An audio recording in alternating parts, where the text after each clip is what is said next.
Last video में हमने जाना था कि बे को किसी भी हुर्फ के साथ मिलाकर कैसे पढ़ते हैं, जैसे कि बा, बब, बीब, बुब, बप, बीप, बुप। और आज के इस वीडियो में हम जानेंगे कि जीम, चे, हे और खे को किसी भी हुर्फ के साथ मिलाकर कैसे पढ़ते हैं। यहाँ पर ये जीम है और ये अलिफ है, दोनों को मिलाकर लिखा गया है तो शक्ल भी चेंज हो गई। और इसके ऊपर ज़बर है तो इसको पढ़ा जाएगा जा। यहाँ पर देखिए जीम ऐसा होता है, लेकिन जब जीम को अलिफ के साथ मिलाया तो ये ऐसा हो गया, तो यहाँ पर इसको पढ़ा जाएगा जा। यहाँ पर ये जीम है और ये बा है, इसके ऊपर ज़बर लगा हुआ है, दोनों को मिलाकर पढ़ेंगे जब। यहाँ पर ये जीम है, इसके नीचे ज़ेर लगा हुआ है, इसको बा के साथ मिलाकर पढ़ेंगे जिब। यहाँ पर जीम है, उसके ऊपर पेश है, इसको बा के साथ मिलाकर पढ़ेंगे जुब। यहाँ पर ये जीम है और इसको जीम के साथ मिलाकर पढ़ेंगे, इसके ऊपर ज़बर है तो हम पढ़ेंगे जज। यहाँ पर जीम और उसको जीम के साथ मिलाकर पढ़ेंगे, यहाँ पर है ज़ेर तो इसको हम पढ़ेंगे जिज। यहाँ पर जीम, उसके ऊपर पेश तो इसको जीम के साथ मिलाकर पढ़ेंगे जूज। यहाँ पर जीम को दाल के साथ मिलाकर पढ़ेंगे जद। जीम को दाल के साथ मिलाकर पढ़ेंगे जिद। जीम को दाल के साथ मिलाकर पेश लगाकर पढ़ेंगे जुद। यहाँ पर ये है खा। आप देखिए यहाँ पर ये खा इस तरह का है, लेकिन जब खा को रा के साथ मिलाया तो इसकी शक्ल ऐसी हो गई। यहाँ पर ज़बर है तो इसको हम पढ़ेंगे खर। ज़ेर है तो पढ़ेंगे खिर। पेश है तो पढ़ेंगे खुर। यहाँ पर खा को सीन के साथ मिलाया गया, ज़बर है तो पढ़ेंगे खस। ज़ेर है तो पढ़ेंगे खिस। पेश है तो पढ़ेंगे खुस। यहाँ पर खा को बड़े शीन के साथ मिलाकर लिखा गया है, ये खा है और ये शीन है, ज़बर लगा हुआ है तो इसको पढ़ेंगे खश। ज़ेर है तो पढ़ेंगे खिश। पेश है तो पढ़ेंगे खुश।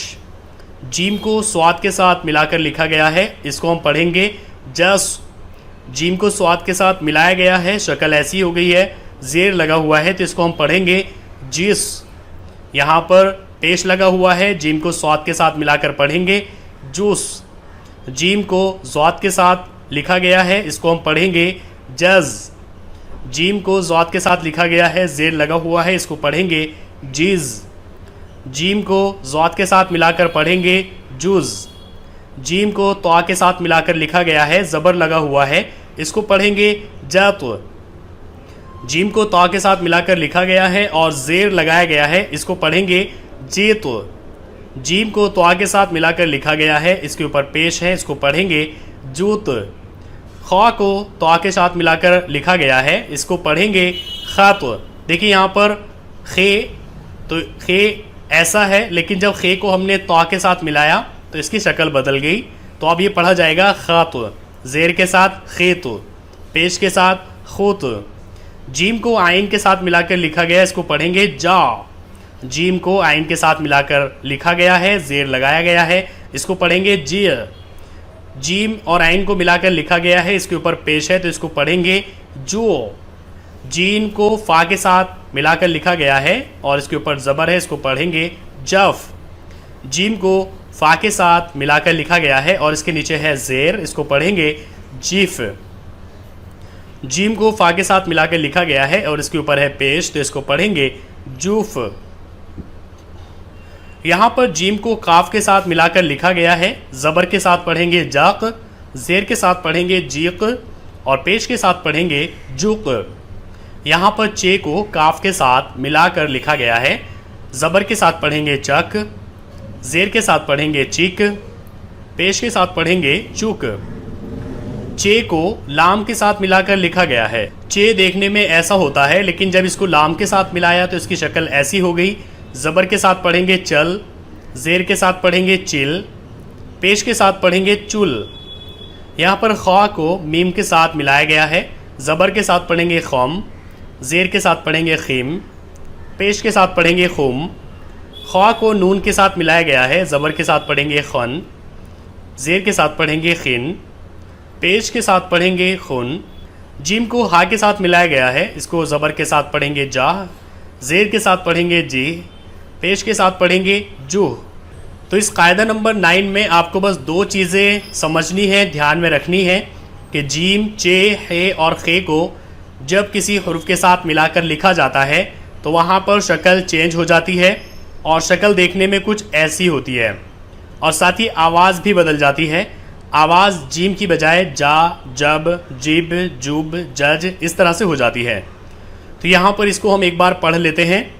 जा, जब, जिब, जुब, जज, जिज, जुज, जद, जिद, जुद, खर, खिर, खुर, खस, खिस, खुस, खश, खिश, खुश, जास, जीस, जूस, जाज, जीज, जूज, जात, जीत, जूत, खात, खीत, खुत, जा, जियो, जू, जाफ, जीफ, जूफ, जाक, जीक,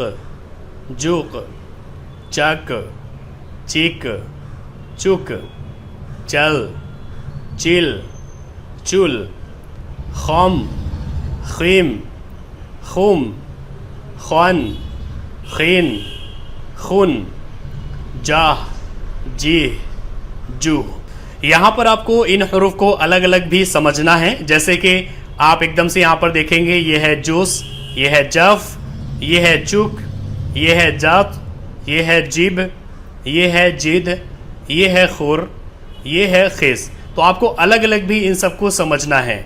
तो आप इसकी इतनी प्रैक्टिस कीजिए कि ये आपके दिमाग में अच्छी तरह से बैठ जाए और कहीं भी अगर जीम, चे, हे और खे आता है तो आप आसानी के साथ उसको पहचान जाओ कि ये जीम है, चे है, हे है या खे है, और फिर आप उसको आसानी के साथ पढ़ भी सको कि इसको मिलाकर कैसे पढ़ते हैं।